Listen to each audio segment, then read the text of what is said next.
This is the Extra Point Podcast. During this podcast, we will dive deeper into our Sunday teaching and share practical next steps for your faith journey. Now, let's kick off the Extra Point.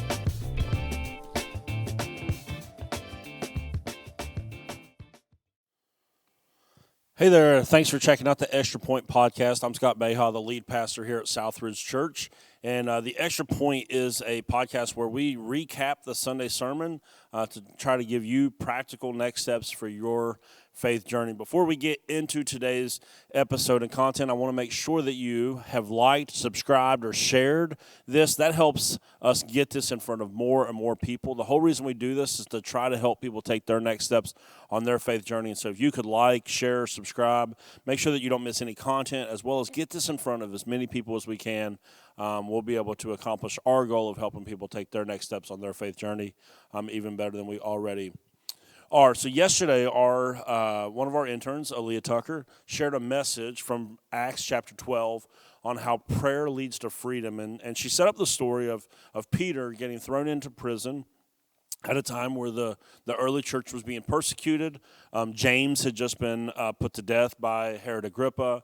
And the people liked that so much that he began to persecute the church even more heavily. And so Peter, one of Jesus' disciples, one of the leaders of the church, gets thrown into prison. And it's kind of assumed that he's going to end up dying for this, much like James, one of the other apostles, had also died as well. And so we read in Acts chapter 12 that Peter's in prison. He's chained up. He really doesn't have any hopes of freedom. He doesn't really have any prospects that things are going to go well. And an angel shows up. These chains are loosened, and Peter ends up walking out of prison. He goes back to the house of Mary and knocks on the door. A servant girl named Rhoda comes and finds out that it's Peter, but she's so shocked that Peter's out of prison and alive that she literally just closes the door and runs in and tells everyone Peter's at the door. They don't believe that that's actually what's going on whatsoever. So Peter's still left standing outside, and then they finally come to find out that Peter has been set free from prison. And I love the way that Aaliyah shared this text, is that she showed you the outcome first before she showed you how we got to the outcome. Because the outcome, all of that story of freedom, of miracles, of Peter getting his life back, essentially, all of that happened because of verse 5. Because verse 5 in Acts chapter 12 tells us that the church prayed earnestly.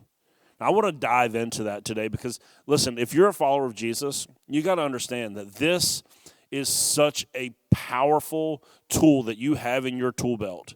That if you want to see things like what you read about in Acts 12, and honestly, you could go to all sorts of different places all throughout the book of Acts to see the miracles that the early church got to experience and even participate in.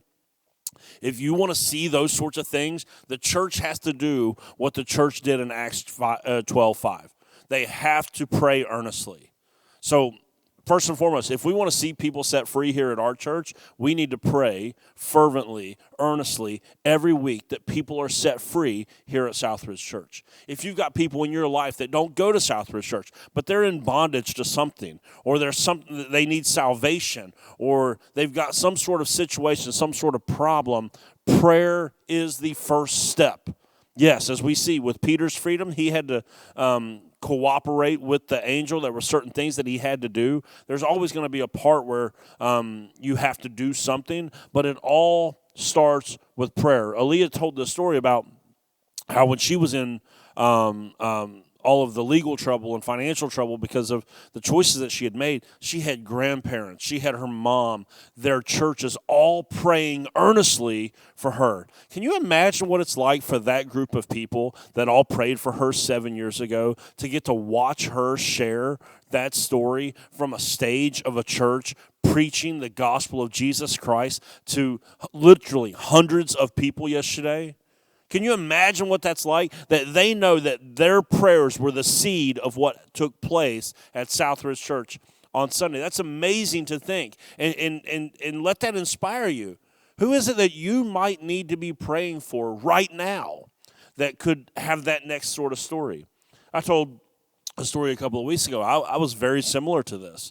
I was lost in sin, heading down a really destructive path in my life, and I went to my mom and dad's church. I was invited to go watch a friend of mine speak, and he happened to be speaking in a small group setting. And so we went into this classroom at my mom and dad's church, and I saw my name on the prayer list when I was deep, lost, not a follower of Jesus, just bound up in sin and selfishness and everything that comes along with that.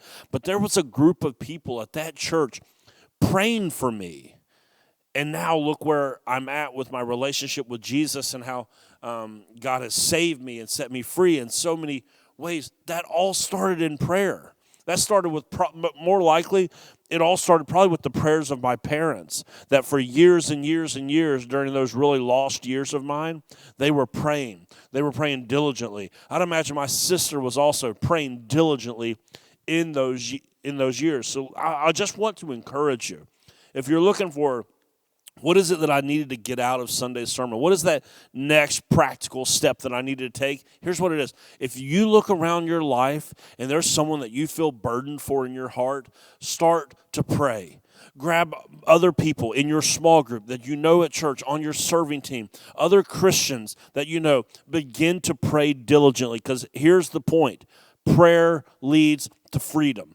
Prayer leads to freedom. Prayer is the seed that goes down in, and then some sort of fruit ends up popping up because of prayer. I hope over the last 5 weeks as we've done this Talking to Jesus series, I hope that you've learned some of the basics of prayer, but I hope that you've also had your faith stretched to where you begin to believe in the power of prayer, that prayer really does change things. There's another story, I believe it's in Acts chapter 16, where Paul and his companion Silas are in prison, and they're in there having a worship service, and it's in the midst of that they are set free as well. Prayer and worship sets people free. Do not underestimate it.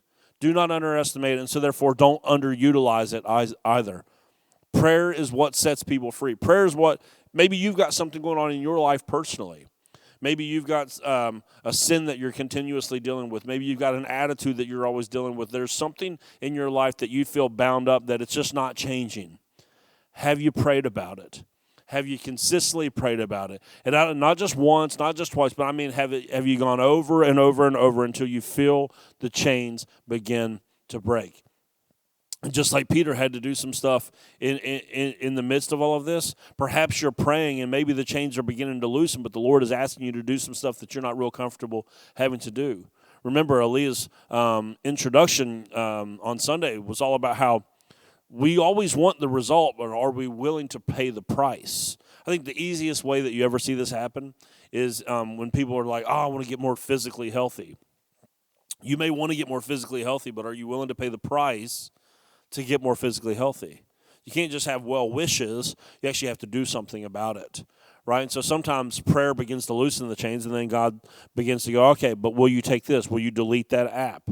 Will you walk away from that relationship? Will you begin to spend your money differently? Will you begin to spend your time differently? It's like, well, I was praying for freedom, but I really didn't want to do the stuff that came along with freedom. Here's what you need to know, if you haven't noticed this yet already. Free people live different than people that are in bondage. So don't pray for freedom if you're not actually looking for change.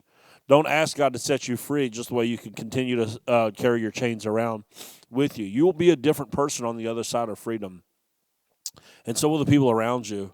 But it all starts in prayer. Prayer is the seed of change, of transformation. Everything that we see, everything that we experience, we do so because of the prayers of God's people. And so this week, I want to challenge you. What looks like a lost cause? What looks like a hopeless situation? What person in your life right now, maybe at your school, at your job, that plays sports with your kids, somebody you're thinking, man, this person really needs to get free from whatever it is that's plaguing them. This person really needs salvation. And I want you, as you pray, to remember that person consistently and ask God to set them free, to get their attention, to use you to bring them into a relationship, a transformative relationship with Jesus. So that's our big idea for this week. When the church prays earnestly and fervently, things happen. So I don't want you to underutilize prayer. We should never be underutilized. We need to pray, and we need to pray often, and we need to pray fervently. You need to pray, and when you pray, believe that God will actually move. Believe it, that he will actually move on behalf of your prayers, because he is a faithful God. He is still a miracle-working God. After all these years, he is still in the miracle-working business. He has not given up on miracles. He has not given up on lost causes. He has not given up on hopeless situations. So the church needs to pray and pray fervently, because prayer leads to positive outcomes. Prayer leads to people's freedom. Prayer leads to the results that people are looking for. So it all starts in prayer, and I want to encourage you to get busy praying about everything. 2 Thessalonians tells us that we need to pray continuously. Don't give up on prayer. Continue to just knock at the door of God just over and over and over. It's like the story Jesus told of the persistent widow, that the judge may not respond for any other reason other than her persistence. And God may respond simply because of your persistence, that you just keep praying. And it might be the very thing. Maybe you've got a kid that's a lot like me or a lot like Aaliyah, and you're wondering, how is God ever going to get their attention? I promise you this, it'll start with your prayers. It'll start with your prayers. Over and over, I know story after story after story of kids who were far from God, whose parents never gave up on them. Continue to pray, continue to bring them to the feet of Jesus, and those people are now following Jesus, some of them in full-time ministry, but God set them free, and it all started in prayer. So that's my challenge to you this week. Pray. Pray often, pray fervently, pray full of faith, and watch how God answers your prayers. It may not be in a moment. It may not be in an instance. But the faithful, consistent prayer will lead to remarkably miraculous outcomes in the future. I hope that Aaliyah's sermon on Sunday blessed you. I hope that you got a real practical next step in this Extra Point. Thank you so much for checking out the Extra Point podcast. We will be back next week with some more helpful tips on the Extra Point. Have a great week, and God bless. Thanks for tuning in to The Extra Point. Be sure to subscribe to the Southridge Church podcast and tune in every Wednesday for another episode of The Extra Point.